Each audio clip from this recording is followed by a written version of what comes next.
nangyayari, sabihin mo lang na, naghahanap kami ng ginto dito, na, di ba? Kasi mga teorya namin lumalabas dito, magukay sila ng magukay dyan, baka maglagay sila ng ginto, at sabihin, may nakuha kami ng ginto dito, di ba? Yung ganun mga teorya, hindi mo maiiwasan dyan. Malay ba namin kung ano-ano yung mga itatanim nyo dyan, tapos bigla kayo magpapa-press conference, isisisi nyo sa mga taga-KOJC, medyo kaduda-duda na po. Hindi lang medyo talagang kaduda-duda na po. Itong mga galaw nitong mga kapulis na to, ito, ulitin ko, men in uniform, PNP, ang trabaho nyo, to serve and to protect. Yes. The people. Hindi to serve and to protect. Yung si Marbil, si Avalos, etong si Marcos, at kung sino pang Poncio Pilato. Ang mandato nyo ay paglingkuran ang mga mamamayang Pilipino. At kaya nga ito tanong ko sa partner Ina at partner Almar, may tanong ako dito sa mga kapulisan, kahit sa mga official, tanong ko Sir, kung halimbawa makita kami dito na isang pulis gumawa ng kabalbalan, o nanakit siya, na walang ginagawa ng isang KOJC, huhulihin nyo ba? Correct. Tsaka Sir Dan, meron nang di ba na ilabas tayo na may mga individual ng pinasok o ipinusulit no nakasuot sila ng uniforme ng pulis na halata naman din sila mga pulis. So yung mga ganong hamon natin sa kanila kasi nga ano na rin to Sir Dan parang dito na rin sila tinites anong klase silang mga pulis. Yes. Tama. Kaya nga sa pagkakataong ito, talagang bagsak na ang moral ng kapulisan dahil sa ginagawa ho ng mga opisyalis. Dahil sa turo ho ito ni Torre. Kasi kamukha niyan, dapat ang unang maging transparent po dito walang iba kung hindi ang kapulisan. Ang hinihingi lang naman ng mga taga-Kingdom of Jesus Christ, maging transparency ho sila. Pero wala hong ginagawa ang kapulisan. Kung hindi nyo kaya magbigay ng ganyan na maging transparency tayo dyan sa ginagawa ninyo, huwag kayong maglalabas ng pahayag na, may nakita kami ganito.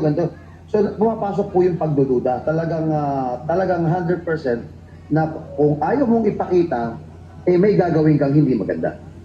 Yung ginawa ngayon ng kapulisan dyan sa Emerald na dagdag pressure siguro sa mga KOJC members kasi nga yung Emerald na yan nakalak, so ibig sabihin walang choice yung ating kapulisan na doon talagang dumaan sa 18 para maskan lahat. Talagang parang makikita natin na parang no choice ang mga nandyan na talagang bantayan talaga yung Emerald dyan sa Emerald Gate. Talagang kung babalikan natin yung video, yung form ho ng CMD, kung yung nakaporma kasi yung mga CMD, nakaharap po yung mga anti-rally nila doon po sa mga nananalangin dito sa side. Kung makikita niyo yung posisyon niyan, nakaupo sila, nakahilera po sila dito, doon sila nakaharap. So, nakita nyo naman, ang tagal nyo na dito, hindi magulo ang mga taga-Kingdom. Not unless, yung form ng ginagawa nyo yan, paghahanda yan sa anumang mga ipapasok nyo na ayaw nyong ipasita. Diba? Kasi tingnan nyo yung form yan, sa bandang gilid, kung makikita natin dito, mga partners, pinaghandaan nila na yung mga nandito na member ng KOJC, parang kapag may ipapasok sila, ready sila na, parang hindi nyo maharangan ito. Parang hindi nyo maharangan ito, yung papasok namin, hindi nyo naku-questionin. So, yun ang purpose niyan, yung paglalagay ng barikada dyan. In fact, sabi ko nga kung matinulang ho ito, yung mga opisyalis na to, pagtrabaho kayo, sige, hanapin nyo si pastor. Pero, lagi namin pakiusap dito, maging transparent ho ang trabaho nyo. Para ako sinasabi dito na merong isang drug pusher, merong isang drug lord, tapos idideklara nyo, nakipagbarilan sa amin. Nasaan ang body cam nyo? Wala. O di ba parang ganun ang pinapalabas nyo rito, kayo, nag-o-operate kayo. Dapat, gusto nyo magbalik ang tiwala ng taong bayan sa mga kapulisan na sinira ni Torre, dapat ipakita nyo ang transparency ng mga kapulisan. Yun lang yan, nakikita nyo yan. Tignan nyo, wala nang mga away sa mga yan. Wala silang binabantayan dito. Pero ang cordon niya, pasinin natin, kaya nga yung barricade na yan is purely barricade yan going to papuntang katedral. Mhm. So ano man yung mga ipapasok nila diyan, para pinaghahandaan nila na hindi sila mahadlangan na ipasok nila kung ano man ang gusto ipasok diyan sa loob ng mismong katedral, mga partner. Ang nakaganda dyan na kapartner Danchan, kasi nung mga nauna pang mga araw, ay na-establish na natin yung istorya na talagang iniiwasan nila yung scanner kasi nga may mga pinupuslit silang mga illegal na kontrabando, mga tao na yun nga, nabanggit natin kanina na pinapasuot ng uniforme ng pulis. So doon pa lang, panalo na tayo doon, no choice na lang tayo kasi yun nga, yung puwersa nila dyan ay talagang sobrang dami ng kapulisan. Ang talagang magandang na ginagawa ninyo ay nalalive, no? Nabibigay sa publiko yung raw, kung ano talaga yung kumbaga organic na nangyari dyan at hindi edited. Mga partner, ito pa yung mga pinapangambahan ngayon ng sa loob po ng kingdom, ano? Yung observation ko. Ito yung nakakatakot ngayon na yung mga pulis ngayon dito, labas-masok na sila dito sa mismong Emerald Gate. Paano kami makakasiguro na wala kayong dalang tear gas, wala kayong dalang pepper spray, na kasi possible kahit ako pwede akong mabiktima niyan habang kinukuhanan ko sila ng video, tapos bigla akong i-sprayan at ngayon wala na, open na yung gate na yan.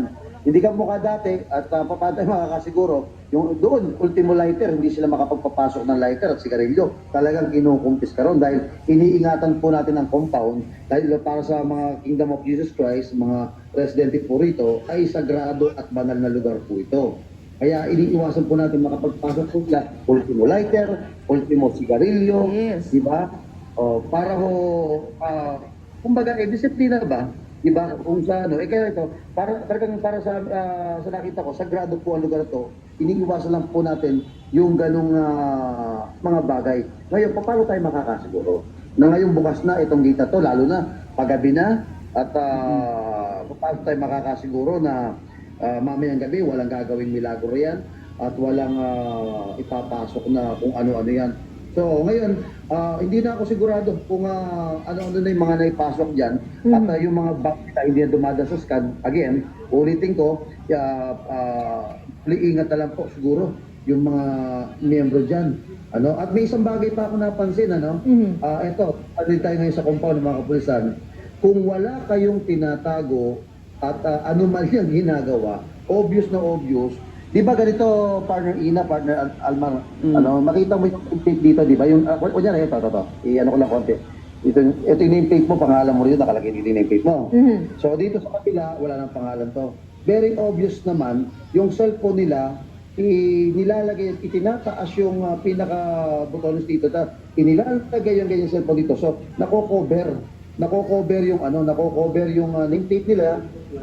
So anong indication, anong papalatandaan nun? Takot silang makuhanan ng mga pangalan. Oo, alam mo, Kasi kung wala kang ginagawang kabalbalan, kabulastugan, proud ka na ipakita mo yung apelyido mo. Ngayon, kung may ginagawa kang kabalbalan, dapat mong itago yung nameplate mo para hindi ka ma-identified. Yan yung naobserbahan natin dito. Ang dami kong video niyan, ang dami kong hindi pwedeng dayain yan. Nakalive po yan, hindi edited yan. Partner? yes, and Sir Dan na-mention mo yung